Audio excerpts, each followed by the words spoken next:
Welcome to District Command Central, your go-to source for the latest news and updates on the Washington Commanders. Don't forget to hit that subscribe button and ring the bell so you never miss a play. The Washington Commanders are already facing a serious dilemma just days before the kickoff of their 2025 training camp in Ashburn, Virginia, and surprisingly, it's not entirely their fault.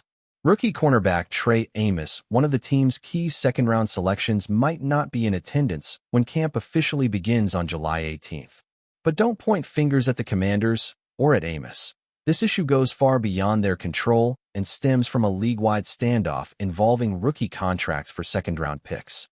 The NFL is currently facing a ripple effect triggered by recent decisions made by the Houston Texans and Cleveland Browns, which could leave dozens of rookies on the sidelines as their teams scramble to figure out new financial expectations. For Washington, it's not just about missing a player. It's about missing a potential starter at a critical position. And unfortunately, they're just one of many teams staring down this growing storm. What exactly sparked this chaos? It all started with two bold moves by teams that have become increasingly aggressive in how they handle rookie contracts. The Texans, without a first-round pick in this year's draft, decided to treat their second-rounder wide receiver Jaden Higgins like a top-tier talent. Selected 34th overall, Higgins signed a 4-year deal worth $11.7 million, all of it fully guaranteed. That decision didn't just raise eyebrows, it flipped the entire market on its head. Moments later, the Browns, who picked one slot earlier at 33rd, felt compelled to follow suit. Linebacker Carson Schweissinger landed a fully guaranteed 4-year, $11.8 million deal. These two contracts set an entirely new precedent that the rest of the league now has to deal with. It's no longer just about signing your draft picks. It's about whether your franchise is willing or able to make an unprecedented financial commitment to a rookie. Naturally, players and agents across the league took notice, especially those representing the rest of the second-round picks. In total, 30 of the 32 players drafted in the second round of the 2025 NFL Draft remain unsigned, including Trey Amos. It's an unprecedented stalemate. Normally, rookie signings are a relatively straightforward affair, especially with the rookie wage scale in place since 2011. But now that teams are deviating from the standard structure, negotiations have become far more complicated. Agents want to match or exceed the guarantees Higgins and Schweissinger receive, while franchises are pushing back, unwilling to break from long-established norms. And in the middle of it all sits Amos, waiting for the league to come to terms with its own evolution. It's not a holdout. It's a standoff. And the longer it lasts, the more everyone suffers, from coaches and GMs to fans eager to see their new players in action. In Washington's case, this is particularly frustrating. Amos is not just another rookie. The Commanders expect him to play significant snaps right away, likely as a starting cornerback across from Marshawn Lattimore. With expectations rising for Washington's revamped defense, every rep in training camp matters, especially for rookies still learning the playbook and adjusting to NFL speed. Missing even a few days can stunt a player's development and leave coaches scrambling to plug holes. Jonathan Jones, a solid veteran, might get extra reps in Amos's absence, but that's not the ideal scenario for head coach Dan Quinn and defensive coordinator Joe Witt Jr., both of whom are banking on Amos to bring youth speed and physicality to the secondary. Every day he misses puts that vision further behind schedule. What makes this situation so volatile is the waiting game. Every team with a second-rounder still unsigned is looking at the next one in line, hoping they'll set the next benchmark contract and hopefully dial back expectations. The next key figure, Seattle Seahawks safety Nick Emenwari, picked 35th overall. Just one slot behind Higgins, Emenwari's deal could either reinforce the trend of fully guaranteed contracts or halt it in its tracks. Teams across the league are holding their breath, hoping that Seattle draws a line in the sand and says no more. If Emenwari gets a standard deal without full guarantees, it gives franchises the leverage they need to negotiate more balanced contracts with the remaining second-round picks. But if the Seahawks follow the Texans and Browns, it's game over. Every agent will expect the same, and that includes Trey Amos's camp. For Amos and his representatives, it's a matter of principle and precedent. If others in his draft range are receiving fully guaranteed deals, why shouldn't he? The Commanders may value Amos, but until a clearer market is established, both sides are essentially stuck. The financial implications aren't small either. We're talking millions in guarantees, which could affect not only this year's salary cap, but future negotiations across the league. No one wants to be the team that overpays, but no agent wants to be the one who sells their client short. It's a classic case of negotiation brinkmanship, and unfortunately, it's happening during the most critical weeks of preparation for the NFL season. Washington can't afford to blink, but neither can Amos's camp, creating an uncomfortable tension that's beginning to stretch league-wide. Some might ask, could Amos really hold out if this drags on? Absolutely. In fact, it's already started happening.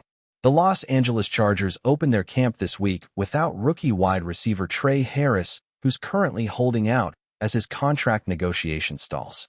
He's not alone. More rookies are expected to follow suit if deals aren't finalized soon. For the Commanders, a holdout from Amos would be a serious blow, not only in terms of on-field development, but in establishing the culture that new head coach Dan Quinn is trying to build. You want your rookies bought in competing, grinding, and earning their stripes. Having one of your top picks sitting on the sidelines due to financial gridlock undermines that message.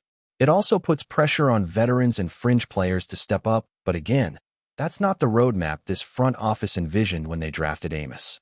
The NFL is no stranger to drama, but this situation is unlike anything we've seen in recent years. The rookie wage scale was supposed to prevent exactly this kind of chaos. But as contracts evolve and teams push boundaries, the system is clearly under strain. Fully guaranteed deals used to be reserved for top 5 picks or franchise quarterbacks. Now they're creeping into the second round and potentially further. What happens if this doesn't stop at pick 35 or 40? What if Andrew Makuba, selected 64th overall by the Eagles, ends up demanding a similar deal? Where does it end? Teams are panicking not just about this year, but about the precedent it sets for future drafts. The market has been cracked open, and now it's a question of whether someone can seal it before the floodgates blow wide. For fans, this might just feel like off-season noise, but it has real implications for the season ahead. Training camp is where foundations are built. It's where rosters are shaped, chemistry is developed, and systems are installed. Missing time in July can lead to missed assignments in September. For young players like Amos, every day counts. And for a team like Washington looking to rebound and finally build something sustainable, the timing of this contract drama couldn't be worse. They've made major moves this offseason to reshape their roster, especially on defense. Now they're being held hostage by a league-wide economic standoff they didn't start.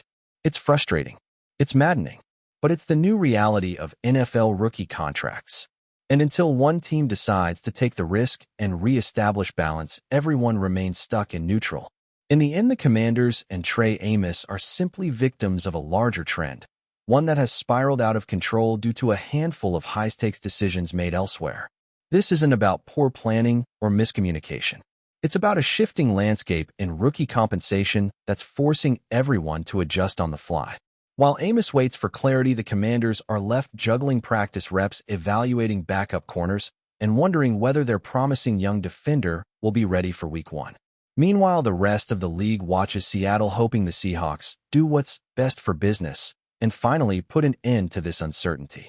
But if they don't, if Nick Emenwari gets a fully guaranteed deal too, then buckle up, because this rookie contract revolution is just getting started. And it's going to be a long, bumpy ride for teams, players, and fans alike. If you're enjoying the coverage, make sure to smash that like button and drop a comment with your thoughts on the Commanders' latest moves. We want to hear from you. TJ, what leaving the Pittsburgh Steelers is one of those NFL shockwaves that seems almost too big to be true, and yet here we are. Rumors, whispers, and now growing buzz suggest it's happening. If the reports are accurate, what has signed with the Washington Commanders, joining forces with new head coach Dan Quinn in what could become one of the most dangerous defensive alliances in the league. Fans in Pittsburgh are still reeling. After years of being the face of the Steelers' defense, what packing up and heading to DC feels surreal. But in the NFL, nothing is permanent. What makes this even juicier is that this move might not have been just about money. It could be about legacy, vision, and an unmissable opportunity to reshape a franchise.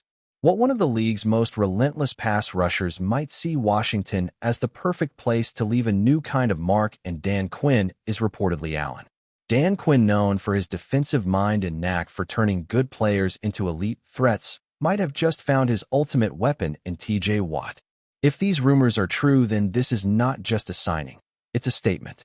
It's Washington declaring that they are done being on the outside looking in. It's Quinn getting exactly the kind of player who can execute his aggressive high-pressure schemes to perfection. The Commanders' defense was already showing signs of life, but adding what could ignite a full-blown resurgence. Imagine what in a Commanders jersey coming off the edge with that same fire he brought to Pittsburgh. It's the kind of scenario that keeps offensive coordinators up at night. Quinn's system thrives on disruption, and what is the embodiment of that concept?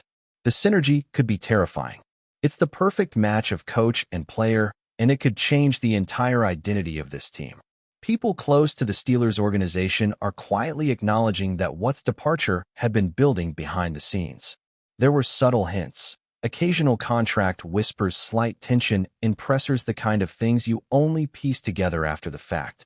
Still, no one saw this coming, now not with Watt still in his prime, and the Steelers seemingly on the verge of rebuilding around a younger defense.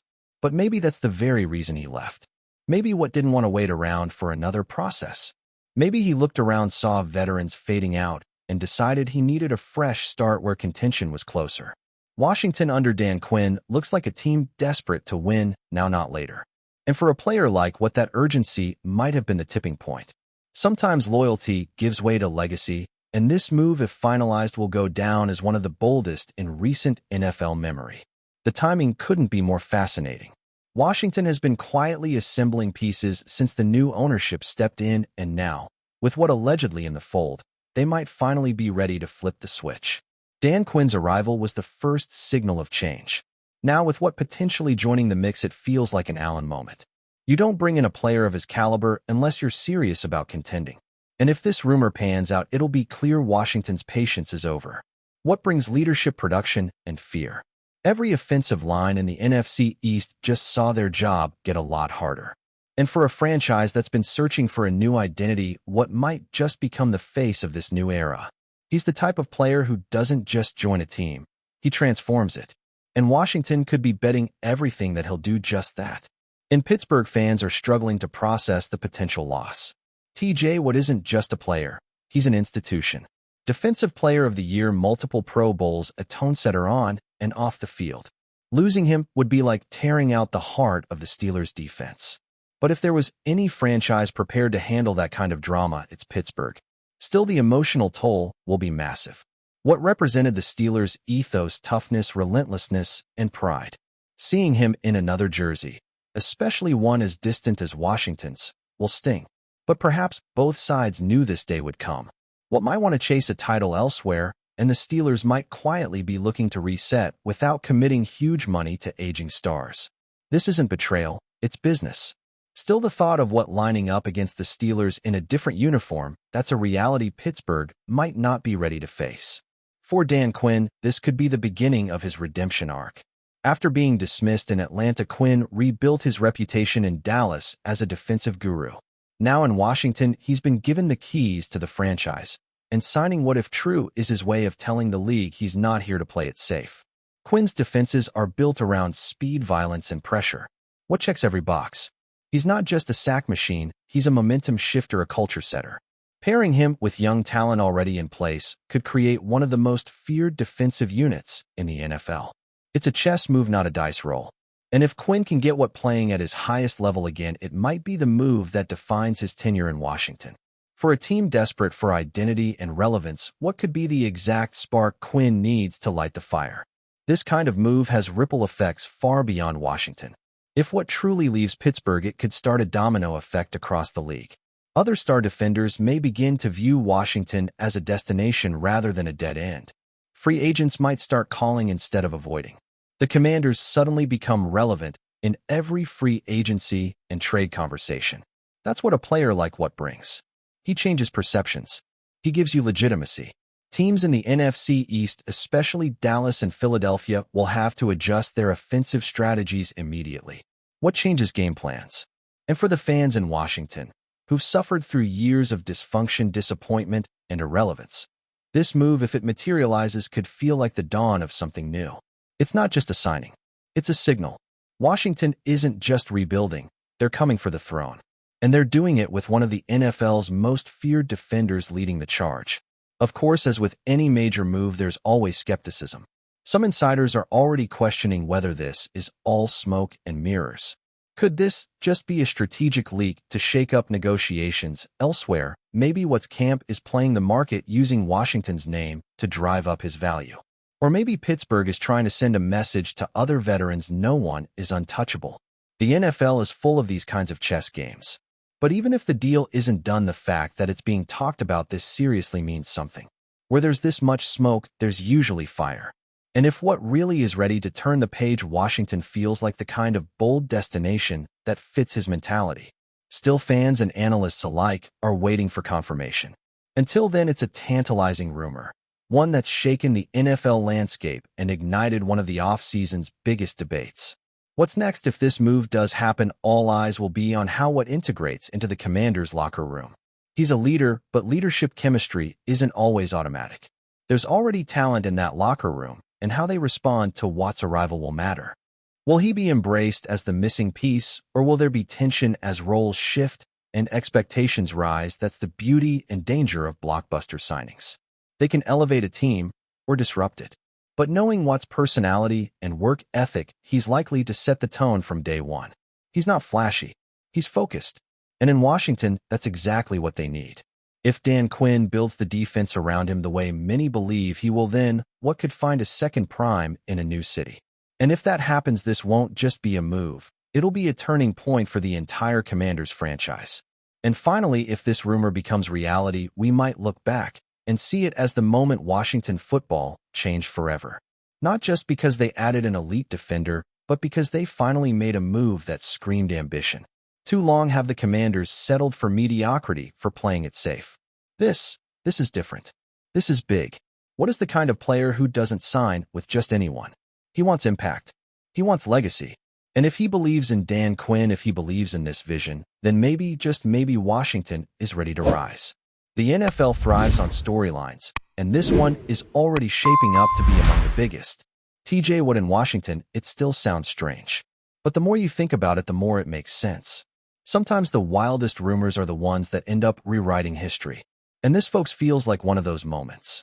Thanks for tuning into District Command Central. Make sure to subscribe and follow us for all the Commanders news you need. Until next time, keep the faith and hail to the Commanders.